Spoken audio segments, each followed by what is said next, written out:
Hello friends, myself Vanna Parmar and today's topic is Animal Kingdom. हम animal kingdom में study करेंगे, दो चीज़ study करेंगे. फर्स्ट हम पढ़ेंगे क्लासिफिकेशन का बेस क्या है और फिर हम पढ़ेंगे क्लासिफिकेशन ऑफ एनिमल्स.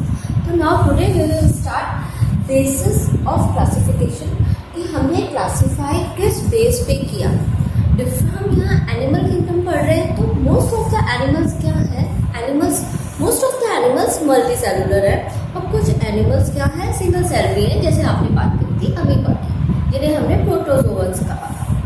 तो यहाँ आप देखोगे कि एनिमल्स में कुछ डिफरेंट स्ट्रक्चर्स होते हैं, कुछ डिफरेंट ऑर्गन्स प्रेजेंट होते हैं और कुछ ऐसे स्पेशलाइज्ड कैरेक्टर हैं जो सिर्फ सभी ऑर्गेनिजम्स में प्रेजेंट होते हैं. उन बेसिस पे हम क्या करेंगे, आज एनिमल्स को डिवाइड करेंगे. तो हम पढ़ेंगे आज वो बेस क्लासिफिकेशन का जिस बेस पे हमने डिफरेंट इतने सारे ऑर्गेनिजम्स को हमने क्या कर दिया, डिफरेंट एनिमल्स को हमने क्लासिफाई कर दिया. तो फर्स्ट क्लासिफिकेशन का जो बेस है वो हम पढ़ेंगे यहाँ पे लेवल ऑफ ऑर्गेनाइजेशन. कि लेवल ऑफ ऑर्गेनाइजेशन कहता है उसकी बॉडी स्ट्रक्चर जो है वो किस तरह फंक्शन परफॉर्म करती है, किस टाइप का है, क्या वो सेलुलर है, क्या सेल्स को दिया गया है फंक्शन परफॉर्म करने के लिए काम, या टिश्यूज़ को दिया गया है. देखो सिम्पलेस्ट जो ऑर्गेनिजम्स हैं वहाँ क्या है, सेलुलर लेवल का है, सेल्स फंक्शन परफॉर्म करती है. कौन करता है, सेल्स फंक्शन परफॉर्म कर रही है. डिफरेंट सेल्स को फंक्शन परफॉर्म करने के लिए दिए जाते हैं. जैसे अमीबा है वहाँ उसकी जनरल बॉडी सरफेस है, वहाँ डिफ्यूजन प्रोसेस के थ्रू वो गैसेस एक्सचेंज करता है. साइटोप्लाज्म आगे बढ़ के सूडोपोडिया बनाता है और फूड को एनगल्फ करता है. तो ये क्या है, डिफरेंट बिल्कुल सिंपलेस्ट टाइप का है प्रोटोजोअन. जिस तरह हम बच्चे को स्टडी कराते हैं हम सिंपलेस्ट से कॉम्प्लेक्स की तरफ बढ़ते हैं. अगर आप सिंपलेस्ट बात करते हो तो आप शुरू में एक छोटा बच्चा पढ़ता है, क्या पढ़ता है, इंग्लिश पढ़ता है, हिंदी पढ़ता है, मैथमेटिक्स पढ़ता है. लेकिन जैसे जैसे आप आगे बढ़ते हो तो उसके सब्जेक्ट्स भी क्या होते जाते हैं, डिवाइड हो जाते हैं. वहाँ फर्दर डिवीजन होने जाता है. ईवीएस आगे जाके आपका बन जाएगा, आपका सोशल स्टडीज़ अलग हो जाएगा और साइंस अलग हो जाएगा. ठीक इसी तरह से यहाँ सिंपल क्या होगा, पहले सेलुलर लेवल पे काम होगा, सेल्स फंक्शन परफॉर्म कराएंगी. जब सेल्स के थ्रू फंक्शन परफॉर्म हो रहा है तो आपने उसकी बॉडी ऑर्गेनाइजेशन को कहा सेलुलर बॉडी ऑर्गेनाइजेशन है. और वो किसका है, वो है कुछ स्पॉन्जेस प्रेजेंट. जो स्पॉन्जेस हैं एनिमल्स जो है उनमें किससे होगा, उनमें सेल्स उसकी फंक्शन परफॉर्म करेंगे, सेलुलर लेवल का बॉडी ऑर्गेनाइजेशन होगा. अब आप बात करते हो जब सेल्स मिलती है तो सेल्स के मिलने से क्या बनता है, टिश्यू बनता है. अब जिन एनिमल्स में हम आगे हायर फाइलास की बात करेंगे, जब हम पॉरीफेरस से आगे बढ़ेंगे सिडेंटेट्स की तरफ, तो आप वहाँ देखोगे टिश्यू लेवल का बॉडी ऑर्गेनाइजेशन मिलेगा. वहाँ सेल्स फंक्शन परफॉर्म नहीं करा रही हैं, वहाँ सेल्स मिलके काम कर रही हैं. दैट मीन्स टिश्यू बन गया है. अब टिश्यू फंक्शन परफॉर्म कराएगा. क्या फंक्शन, एक्सक्रीशन का है, डाइजेशन का है. ये सारे फंक्शंस किससे परफॉर्म कराए जाएंगे, टिश्यूज़ के थ्रू कराए जाएंगे. तो आप ये किस में मिलेगा, इसका एग्जाम्पल है सीलेंट्रेट्स. ये सीलेंट्रेट्स में मिलेगा. अब बात आती है ऑर्गन की कि कहाँ, अब जब टिश्यूज़ के बनने से, टिश्यूज़ के मिलने से क्या बनाते हैं, वो ऑर्गन डेवलप करते हैं. अब टिश्यू से भी काम नहीं चलेगा. जब आप हायर फाइला की तरफ जाओगे तो उसको एक स्पेशलाइज्ड ऑर्गन चाहिए. किसी बॉडी फंक्शन को परफॉर्म कराने के लिए क्या चाहिए, उसे एक स्पेशलाइज्ड ऑर्गन चाहिए. और वो किसको चाहिए, ब्रैकीहेल्मिन्थीज़ के जो हैं एनिमल्स हैं, ब्रैकीहेल्मिन्थीज़ जो एनिमल्स हैं उनमें क्या होगा, उनमें यहाँ पे ऑर्गन काम करने लग जाएगा. और लास्ट पार्ट जो हमें मिलता है क्या, ऑर्गन सिस्टम टाइप का बॉडी ऑर्गेनाइजेशन. कैसा है, क्या हमें एक ऑर्गन फंक्शन परफॉर्म करा रहा है, क्या आपने नोज से आपने क्या किया, सांस को अंदर लिया, क्या लंग्स के थ्रू हो रहा है. तो क्या है, यहाँ प्रॉपर मिलके काम कर रहे हैं. एक्सटर्नल लेयर्स है, नेजल कैविटी है, इंटरनल लेयर्स है, ट्रैकिया है, देन ब्रोंकाइज है, फिर ब्रोंकाई डिवाइड होती है, लंग्स है. ये क्या बन गया, ऑर्गन्स की चेन बन गई. तो आपने कहा इसे ऑर्गन सिस्टम बॉडी ऑर्गेनाइजेशन. जब आप प्लैटीहेल्मिन्थीज़ से आगे बढ़ोगे तो जो एनालिड्स हैं, एनालिड्स में मिल जाएगा मॉलस्कस, इकाइनोडर्मिटास, हेमिकॉर्डेट्स, एनकॉर्डेट्स. इन सब में क्या होगा, यहाँ एक सिस्टम डेवलप हो चुका है. ये सिस्टम फंक्शन परफॉर्म कराएगा. ठीक है, ये बात आपकी खत्म होती है. यहाँ आपकी बात खत्म होती है, सॉरी, इसकी लेवल ऑफ बॉडी ऑर्गेनाइजेशन. की बॉडी ऑर्गेनाइजेशन का लेवल तो क्या क्या था, सेलुलर लेवल था, फिर टिश्यू लेवल था, देन आपका क्या ऑर्गन बनता है। ऑर्गन जब ऑर्गन्स ने मिलकर काम किया तो सिस्टम बना। जैसे जैसे फाइलास बढ़ते जाएंगे आगे, बॉडी कॉम्प्लेक्स होती चली जाएगी। ठीक है, ये सभी बॉडी ऑर्गेनाइजेशन में आपको दिखेगा। शुरू के जो होंगे वो सिंपलेस्ट में मिलेंगे, लेकिन बाद में क्या है, आप हायर फाइलास की तरफ बढ़ते चले जाओगे। ठीक है, तो अब हम यहाँ सेकंड बात करते हैं किसकी, सिमेट्री की। इसकी सिमेट्री कैसे होती है, सिमेट्री का मतलब समझते हो। सिमेट्री हम उसको कहेंगे, मैं आपको जनरल लैंग्वेज में समझाती हूँ सिमेट्री को। If you divide the animals into 2 equal halves, अगर आप किसी एनिमल को 2 इक्वल हाफ्स में डिवाइड कर सकते हो, कैसे डिवाइड कर सकते हो, एक इमेजिनरी लाइन जो आपके सेंटर ऑफ एक्सिस से जाती है, अगर वो इमेजिनरी लाइन जो आपको सेंटर ऑफ एक्सिस को डिवाइड करती है 2 इक्वल हाफ्स में, 2 इक्वल हाफ्स में डिवाइड करती है, तो आपकी बॉडी सिमेट्रिकल है। तो उस सिमेट्री को हम समझेंगे यहाँ। वो सिमेट्री 3 तरह की है, या तो एनिमल हो सकता है, एसिमेट्रिकल हो सकता है। सेकंड सिमेट्री की आप बात करोगे तो बोलोगे रेडियल सिमेट्री, और थर्ड सिमेट्री बायलैटरल सिमेट्री। तो हम फर्स्ट सिमेट्री पढ़ेंगे एसिमेट्रिकल एनिमल। एसिमेट्रिकल एनिमल्स में क्या होगा, ये सिमेट्री कहती है आप किसी भी प्लेन से, क्या you doesn't divide the animal into 2 equal halves in any plane. आप किसी भी प्लेन से अगर एनिमल को डिवाइड करते हो उसके सेंट्रल एक्सिस से, तो वो 2 पार्ट्स में डिवाइड नहीं हो सकती। एनी प्लेन, याद रखना, एनी प्लेन यहाँ यूज़ कर रहे हो, किसी भी प्लेन से आप उसकी बॉडी डिवाइड आप नहीं कर सकते हो। मैं यहाँ एनी प्लेन की बात इसलिए कर रही हूँ क्योंकि जब आप रेडियल सिमेट्री पढ़ते हो तो वो नहीं बोल रहा कि क्या, कि ठीक मिड से जाती हुई सेंट्रल लाइन जो है, इमेजिनरी लाइन जो आपने सेंटर से, सेंटर ऑफ एक्सिस से डिवाइड कर रही है, अगर यहाँ हम बात करेंगे कहाँ, बायलैटरल सिमेट्री में, इसलिए मैं वर्ड यूज़ कर रही हूँ बार बार एनी प्लेन। लेकिन रेडियल सिमेट्री में आपके लिए क्या दिया गया है, आप किसी भी प्लेन से उसकी बॉडी को अगर 2 इक्वल हाफ्स में डिवाइड कर सकते हो तो उसको क्या कहा है, वो रेडियल सिमेट्री में आएंगे। तो आप रेडियल का मतलब समझ रहे हो कि उनकी बॉडी कहीं ना कहीं क्या है, सर्कुलर है। वो कौन से एनिमल्स हैं, वो सिलेंट्रेट्स हैं। ओके, आपने देखा है वहाँ जेलीफिश मिल रही है, ध्यान देना। एक बार अगर जब आप फाइलास को पढ़ोगे तब आप ये आपको सिलेंट्रेट्स या टीडोफोर्स या आपको फाइलास क्लियर होंगे तो आपको याद रहेगा। लेकिन हम क्लासिफिकेशन का बेस पढ़ रहे हैं तो आपको इसी तरह याद रखना है ये चीज़ें। तो सिलेंट्रेट्स में कैसी सिमेट्री मिल रही है, रेडियल सिमेट्री। और रेडियल सिमेट्री क्या कहती है, आप एनिमल को किसी भी प्लेन से डिवाइड करते हो तो वो अपने 2 इक्वल हाफ्स में डिवाइड हो जाता है, तो वो सिमेट्री है radial symmetry. When you divide the animal into 2 equal halves in by any plane, this type of symmetry is called radial symmetry, and this is present in coelentrates and ctenophores. And the example of coelentrates and ctenophores are Chirodermatous also.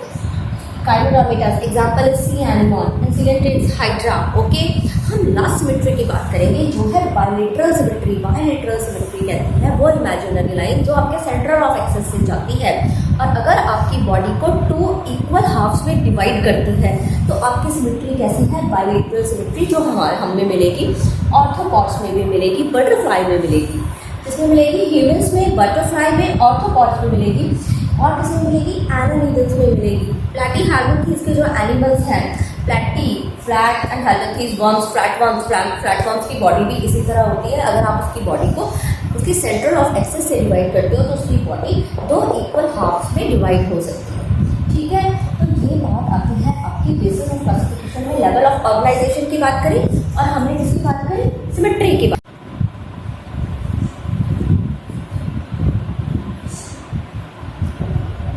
हम बात करते हैं circulatory system और digestion की भी। आप किस base पे सर्कुलेटरी सिस्टम और डाइजेशन के बेस पे आप एनिमल्स को डिवाइड करते हो। तो देखो, डाइजेस्टिव जो सिस्टम है वो आपका किस तरह का हो सकता है, डाइजेस्टिव सिस्टम आपका कंप्लीट भी हो सकता है और डाइजेस्टिव सिस्टम इनकम्प्लीट भी आप कहते हो। जब आप एनिमल्स को स्टडी करोगे और उसके पॉइंट्स आप लिखते हो, किसी फाइला को लिखते हो, तो आपने अगर लिखा है इनकम्प्लीट डाइजेस्टिव सिस्टम, तो इसका मतलब क्या है, ये कहता है कि इनकम्प्लीट डाइजेस्टिव सिस्टम में माउथ और एनस दोनों प्रेजेंट नहीं है, या माउथ और एनस का काम एक ही अपर्चर कर रहा है। सिंगल अपर्चर के थ्रू क्या हो रहा है, वो फूड को टेक पार्ट भी कर रहा है, और जो डाइजेस्टेड फूड के बाद में जो मटेरियल बच रहा है, रेस्ट ऑफ द मटेरियल को एक्सक्रीट आउट भी उसी पोर के थ्रू किया जा रहा है। लेकिन अगर आप बात करते हो कि डाइजेस्टिव सिस्टम कंप्लीट है, complete type of digestive system, तो इसका मतलब क्या है, यहाँ बात हो रही है कि डाइजेशन का जो काम है उसमें क्या टेक पार्ट कर रहा है, माउथ भी प्रेजेंट है उस एनिमल के पास में और एनस भी प्रेजेंट है। अगर दोनों स्ट्रक्चर प्रेजेंट है तो कंप्लीट, और अगर एक ही स्ट्रक्चर प्रेजेंट है तो इनकम्प्लीट। अब हम बात करते हैं सर्कुलेटरी सिस्टम की। जो सर्कुलेटरी सिस्टम है इसमें भी दो टाइप है, एक तो ओपन और एक क्लोज्ड। अब ओपन टाइप के सर्कुलेटरी सिस्टम में आप कहोगे, ओपन टाइप का सर्कुलेटरी सिस्टम वो सिस्टम है जहाँ क्या करता है, ब्लड को पंप किया जाता है हार्ट के थ्रू, लेकिन वो आर्टरीज और वेन्स में किसी पाइप के थ्रू नहीं जा रहा है, किसी आर्टरीज और वेन्स में जहाँ जाएगा पंप होके वो क्लोज टाइप है, क्योंकि वो एक बंद कैविटी, एक बंद ट्यूब लाइक स्ट्रक्चर से फ्लो कर रहा है, इसीलिए क्लोज टाइप है जो हमारे अंदर प्रेजेंट है। लेकिन ओपन टाइप का क्या होता है, इसमें क्या होगा, जो ब्लड होगा वो जो पंप किया जाएगा हार्ट से, तो क्या होगा, जो सेल्स है, टिश्यूज है, वो डायरेक्ट उनको प्रोवाइड हो रहा है, सीधा ब्लड में क्या क्या सेल्स और टिश्यूज तक वो पहुंच गया है, डायरेक्टली पहुंच गया है, उसको किसी आर्टरीज की, किसी वेन्स की, किसी कैपिलरीज की ज़रूरत नहीं है। तो ये है आपका ओपन टाइप, और जहाँ आर्टरीज और वेन्स की ज़रूरत है वो है आपका close type. Okay,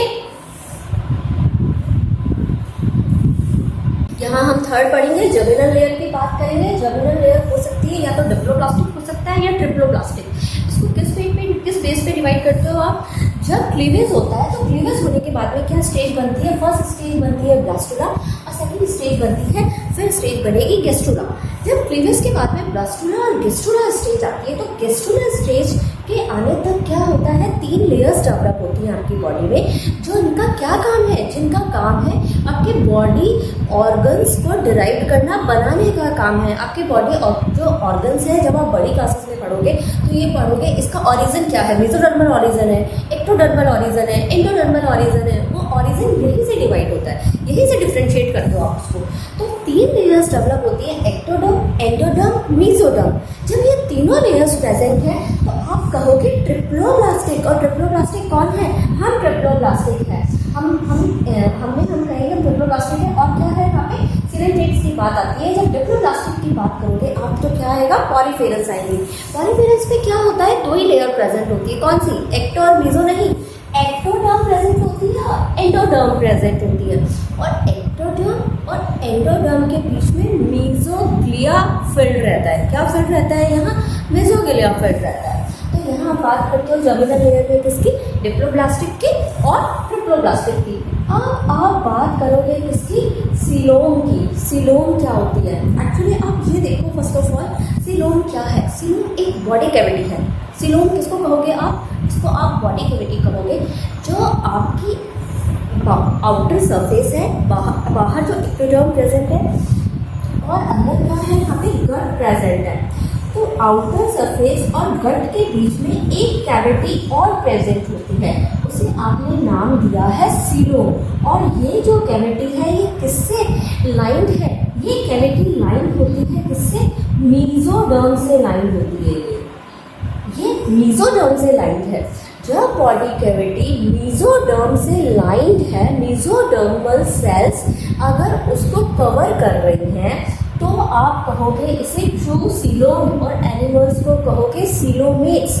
true coelom किसे कहोगे, जब बॉडी कैविटी, जब आपकी बॉडी वॉल में और गट में, एलिमेंट्री कैनाल के बीच में जो बाहर जो कैविटी प्रेजेंट है, इन दोनों के बीच में जो कैविटी प्रेजेंट है और ये कैविटी मेसोडर्मल सेल्स से लाइंड है, तो आप इसको क्या कहते हो, तो इसको आप कहते हो ट्रू सीलोम। और ट्रू सीलोम जिन एनिमल्स के पास है उन्हें आप कहोगे सीलोमेट्स। और जहाँ पे कैविटी, जिन एनिमल्स में कैविटी प्रेजेंट नहीं है वो है ए सीलोमेट्स। अगर नहीं है तो ए सीलोमेट्स, प्रेजेंट है तो सीलोमेट्स। तो जिनमें प्रेजेंट नहीं है वो फ्लैटवर्म्स हैं, प्लैटीहेल्मिन्थीज हैं, वहाँ कैविटी प्रेजेंट नहीं है। प्लैटी दैट मीन्स फ्लैट होता है, हेल्मिन्थीज वर्म्स होते हैं। जब वो फ्लैट है तो उनमें इस तरह की कैविटी प्रेजेंट होने के चांसेस नहीं है। तो आप उसमें किसको डालोगे, प्लैटीहेल्मिन्थीज को डालोगे। आपको याद रखना इजी है यहाँ पे कि प्लैटी फ्लैट होते हैं, that's why they doesn't contain coelom. अब बात आती है दोनों के बीच की, इनके पास नहीं है, इनके पास सीलोम है। तो सूडोसिलोम में क्या कह रहे हैं, ये शीरोसिलोम से क्या कहना चाह रहे हैं। देखो शूडो जहाँ वर्ड यूज होता है, शूडो का मतलब होता है फॉल्स, उसके पास फॉल्स सिलोम प्रेजेंट है। अब फॉल्स सिलोम प्रेजेंट होने का क्या सेंस है, यहाँ सिलोम प्रेजेंट तो है पर मेसोडर्म पूरी कैविटी को क्या कर रही है, यहाँ लाइन नहीं कर रही है। जबकि क्या है यहाँ पे क्या प्रेजेंट है, यहाँ मेसोडर्म के पाउच प्रेजेंट है। ठीक है, पूरी बॉडी कैविटी में से नहीं है मेसोडर्मल की लेयर, यहाँ क्या है, पाउच प्रेजेंट है। गट और बॉडी वॉल के बीच में क्या प्रेजेंट है, मेसोडर्मल पाउचेस प्रेजेंट है। इसीलिए आपने इस सिलोम को नाम दिया क्या, इन एनिमल्स को आपने कहा सूडोसिलोमेट्स और सिलोम को कहोगे सूडोसिलोम। अब बात आती है आपके सेगमेंटेशन की। हमने इतनी बात करी जर्मिनल लेयर की और सिलोम की, अब हम बात करेंगे सेगमेंटेशन की। जब आप बात करते हो सेगमेंटेशन की, तो सेगमेंट ऐसा नहीं है कि वो सुपरफिशियल हो जैसा कि प्लेटिहेल्मिन्थीज में मिल जाता है। सेगमेंट ऐसा होना चाहिए जो एक्सटर्नली भी बॉडी उसकी सेगमेंटेड है और इंटरनली भी सेगमेंटेड है बॉडी। और बॉडी सेगमेंटेड होने के कारण यानी कि बॉडी एनिमल्स की सेगमेंटेड भी होती है, डिफरेंट सेगमेंट्स प्रेजेंट होते हैं। अब ये जो सेगमेंटेशन है ये सुपरफिशियल सेगमेंटेशन है या फिर इंटरनली और एक्सटर्नली टोटली डिवाइडेड है।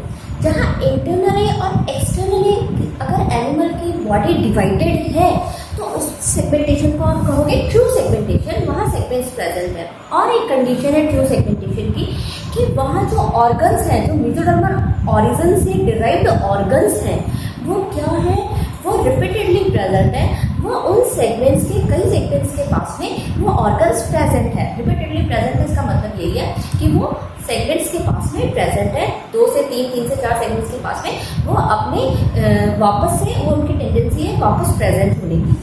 तो ये है सेगमेंटेशन। अब सेगमेंटेड बॉडी किसमें मिलेगी, एनालिड्स में मिलती है सेगमेंटेड बॉडी। अब हम बात करते हैं, यहाँ हमने बात की ट्रू सेगमेंटेशन की। अब बात आती है जब इंटरनली और एक्सटर्नली डिवाइड है वहाँ आपने ट्रू सेगमेंटेशन कहा, लेकिन क्या अदर सेगमेंटेशन भी मिल रहा है। हाँ, आपको बाहर से देखने से लगेगा बॉडी उसकी डिवाइडेड है, लेकिन अंदर से उसके जो सेगमेंट्स उसमें टोटली इंटरनल पार्ट्स को डिवाइड नहीं करते। इंटरनल उसकी जो बॉडी है वो डिवाइडेड नहीं है, उसमें ऑर्गन्स रिपीटेडली भी प्रेजेंट नहीं है। ऐसे कौन से एनिमल्स हैं, वो एनिमल्स है सूडो सेगमेंटेड प्लैटिहेल्मिन्थीज, फ्लैटवर्म्स। फ्लैटवर्म्स ऐसे एनिमल्स हैं जहाँ सुपरफिशियल डिवाइडेशन हो जाता है, उसकी आउटर जो सरफेस है वहाँ आपको बॉडी उसकी डिवाइडेड दिखती है, लेकिन इंटरनली उसकी बॉडी डिवाइडेड नहीं है और ना ही रिपीटेडली उसमें ऑर्गन्स प्रेजेंट है उसके सेगमेंट्स में, क्योंकि सेगमेंट्स प्रेजेंट ही नहीं है अंदर। ओके, यहाँ बात खत्म होती है आपकी सेगमेंटेशन की। अब बात आती है मोस्ट इंपॉर्टेंट बात, नोटोकॉर्ड, जहाँ आपने डिवाइड कर दिया उसको किसमें, कॉर्टेक्स में और नॉन कॉर्टेक्स में। ध्यान से सुनना, नोटोकॉर्ड क्या स्ट्रक्चर प्रेजेंट होता है। फर्स्ट आप ध्यान रखना, जो नोटोकॉर्ड स्ट्रक्चर है वो आपके डॉर्सल साइड प्रेजेंट होता है। आपको ध्यान देना पड़ेगा डॉर्सल और वेंट्रल साइड क्या होती है। ये जो मेरा आपको हैंड दिखाई दे रहा है, यहाँ पे जो ये स्ट्रक्चर है ये इसकी डॉर्सल साइड है और ये स्ट्रक्चर वेंट्रल साइड है। इसी तरह आपकी बॉडी में जो आपका बैक स्ट्रक्चर है ये डॉर्सल साइड है और जो बेली पोर्शन है ये आगे का स्ट्रक्चर ये आपकी वेंट्रल साइड है। तो डॉर्सल साइड पर मेसोडर्मल ऑरिजिन का एक रॉड लाइक स्ट्रक्चर प्रेजेंट होती है जिसे आपने नाम दिया है नोटोकॉर्ड। नोटोकॉर्ड लाइफ की किसी भी फेज में, ये मैं इसीलिए कह रही हूँ, कुछ एनिमल्स होते हैं जिनमें नोटोकॉर्ड्स का प्रेजेंट होती है, एम्ब्रियोनिक स्टेज में प्रेजेंट है लेकिन अडल्ट स्टेज में प्रेजेंट नहीं है। अडल्ट दैट मीन्स जब वो एक हेल्दी बेबी की फॉर्म में हमारे पास आया है तो वहाँ नोटोकॉर्ड प्रेजेंट नहीं है, वहाँ उसकी जगह किसी और ने ले ली है। ठीक है, तो नोटोकॉर्ड क्या है, नोटोकॉर्ड एक स्ट्रक्चर है जो मेसोडर्मली ऑरिजिन का है, मेसोडर्मली डिराइव्ड हुआ है। अभी हमने जर्म लेयर्स पढ़ी थी, एक्टोडर्म, एंडोडर्म, मेसोडर्म। मैंने वहीं आपको कहा था आपकी जो बॉडी है वो किसी न किसी बॉडी ऑर्गन से, वो किसी न किसी जर्म लेयर से ऑरिजिन हुआ है उनका। तो आपने यही पढ़ लिया, क्या पढ़ लिया, जो नोटोकॉर्ड है उसका जो ऑरिजिन है वो क्या है, वो मेसोडर्मल ऑरिजिन की है। ये मेसोडर्मल ऑरिजिन है, डॉर्सल साइड पे प्रेजेंट है। कैसे स्ट्रक्चर है, रॉड लाइक स्ट्रक्चर है। ठीक है, ये रॉड लाइक स्ट्रक्चर है। जिन एनिमल्स में नोटोकॉर्ड प्रेजेंट है उनको आपने कहा कॉर्टेक्स। क्या कहा उनको आपने, कॉर्टेक्स। और जिनमें प्रेजेंट नहीं है उनको आपने कहा नॉन कॉर्टेक्स। कि यहाँ पे नाम से पता चल रहा है नॉन कॉर्टेक्स, नॉटोकॉर्ड प्रेजेंट नहीं है नॉन कॉर्टेक्स में। और नॉन कॉर्टेक्स में कौन कौन आएंगे?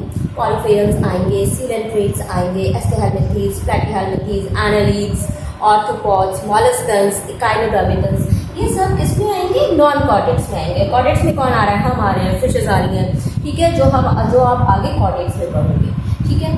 तो ये बात आती है नॉटोकॉर्ड की। अब मैं बात करूँगी आपसे, मैंने आपको कहा लाइफ की किसी ना किसी स्टेज में प्रेजेंट होती है। अगर ये नॉटोकॉर्ड एम्ब्रियोनिक स्टेज में प्रेजेंट है और जब वो एक हेल्दी बेबी की फॉर्म में आपके सामने आता है तो क्या होता है? ये जो नॉटोकॉर्ड है इसकी जगह कौन ले लेता है?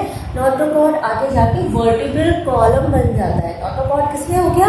डायरेक्ट आगे जाके ये किसमें चेंज होता है? ये वर्टिब्रल कॉलम में प्रेजेंट है और वर्टिब्रल कॉलम के बीच से क्या निकलता है? नर्व कॉर्ड निकलता है, जो क्या है? नर्व्स प्रेजेंट है, जो वर्टिब्रेज के बीच में से निकल के यहाँ से और आपके हाथ में, पैर में, आपके बॉडी को प्रॉपर क्या करते हैं? आपको नर्व इम्पल्सेस सप्लाई करते हैं। अगेन मैं रिपीट करूँगी अपनी बात, नॉटोकॉर्ड की जगह किसके थ्रू ले ली जाती है? वर्टिब्रल कॉलम के थ्रू ले ली जाती है और इस वर्टिब्रल कॉलम के बीच से निकलता है नर्व कॉर्ड। तो ये तो हो गया आपका क्या? वर्टिब्रल कॉलम, और ये क्या है? Nerve cord. तो यहाँ बात खत्म होती है आपके बेसिस ऑफ क्लासिफिकेशन की। नेक्स्ट हम पढ़ेंगे क्लासिफिकेशन ऑफ एनिमल्स। आपने यहाँ सिंपलेस्ट सारे पॉइंट्स यहाँ पे पढ़े हैं। आपने लेवल ऑफ बॉडी ऑर्गेनाइजेशन पढ़ा, सेगमेंटेशन पढ़ा, उसके जर्मिनल लेयर्स पढ़ी, सीलोम को स्टडी किया हमने, और हमने मोस्ट ऑफ द जो टॉपिक्स हैं जो आपके बेस है किसका? क्लासिफिकेशन का बेस है, वो हमने यहाँ कंप्लीट किया। आगे हम नेक्स्ट लेक्चर में हम क्या पढ़ेंगे? हम क्लासिफिकेशन ऑफ एनिमल्स पढ़ेंगे। आप मेरे साथ इसी तरह अगर बने रहना चाहते हो तो मेरे चैनल को सब्सक्राइब करो, ताकि आपको आगे से आने वाले फर्दर जो लेक्चर्स हैं उनको आपका पता चल सके, आपके पास नोटिफिकेशन आ सके।